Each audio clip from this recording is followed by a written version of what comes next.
In Western Australia, Labor retained its dominance with another emphatic federal election result, even better than the last, with a surprise win in the seat of Moore. The Liberal Party's failure to win back the once prized seat of Curtin from independent Kate Chaney capped off a miserable night. Here's state political reporter Courtney Withers. Team WA Labor riding the high of a sweeping victory.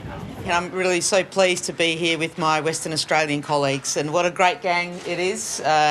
More people are coming, and more as part of our team. Thank you. I didn't even mean that.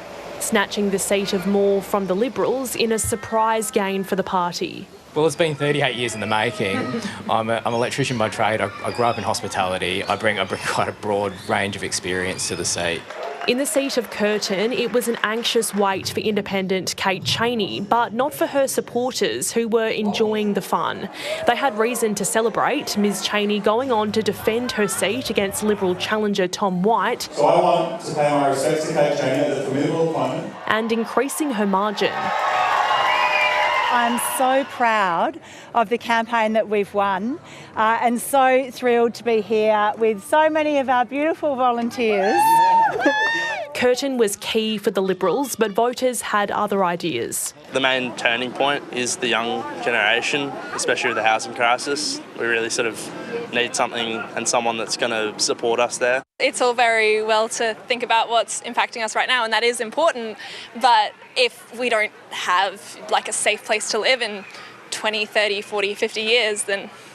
So this has to be a learning opportunity for the Liberal Party, and it has to be an opportunity to find a way to connect with more of the Australian public.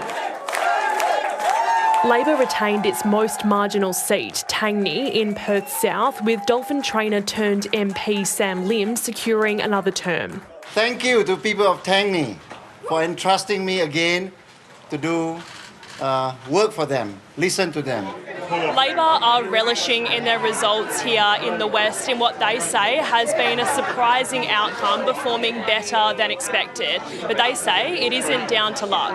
It is a lot of hard work, and all these people behind me have been working really hard for a long time. The new seat of Bullwinkle is too close to call. The race was a three-cornered contest, but has come down to a neck-and-neck battle between Labor's Trish Cook and the Liberals' Matt Moran after Nationals candidate Mia Davies conceded.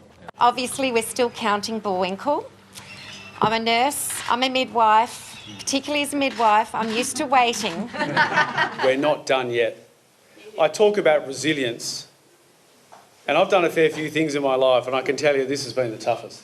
Labor's Josh Wilson is facing a tough fight in Fremantle against independent Kate Hewlett. Miss Hewlett returned to contest the federal seat after narrowly missing out at the state poll. There's been a monumental shift in politics in Fremantle from the state and federal elections, and people are now paying attention and their eyes are on the government. While some are left waiting for the count to come in, others are left to breathe a sigh of relief. Courtney Withers, ABC News. The result is another setback for the WA Liberals, whose fortunes have been fading in a state that was once fertile ground. For more on the implications, I'm joined by state political reporter Kian Burke. Kian, just how bad was it for the Liberals? It was a really diabolical result, Charlotte, and just to put that in perspective, in 2013 the Liberals won 12 out of WA's 15 federal seats. Now they've been left with just 4 certainties. The regional seats of Forrest, Durack and O'Connor, and a semi-regional seat of Canning. In Perth, it was only Pearce that swung slightly back their way, but critically not the 4 heartland seats they lost at the last election. Among them, Chaney will be particularly disappointing for the party. It was Labor's most marginal seat in the state, but even repeat visits from Peter Dutton wasn't enough to convince voters. Most striking, though, is Curtin, a seat as blue as they come, where the party spent a lot of money and effort with a textbook Liberal candidate in Tom White, but they still couldn't make any ground. There are already people saying some of these results can be put down to good local efforts being dragged down by a weak federal campaign. But that overlooks the party's fundamental issues, which begin in local branches, including poor policy development and a shrinking voter base in metropolitan areas where governments are formed. The State Liberal Party has been warned about this at 3 elections now and really struggled to turn it into meaningful change. The key question for their federal colleagues is whether they'll continue down the same path of electoral misery or get on with adapting to the times.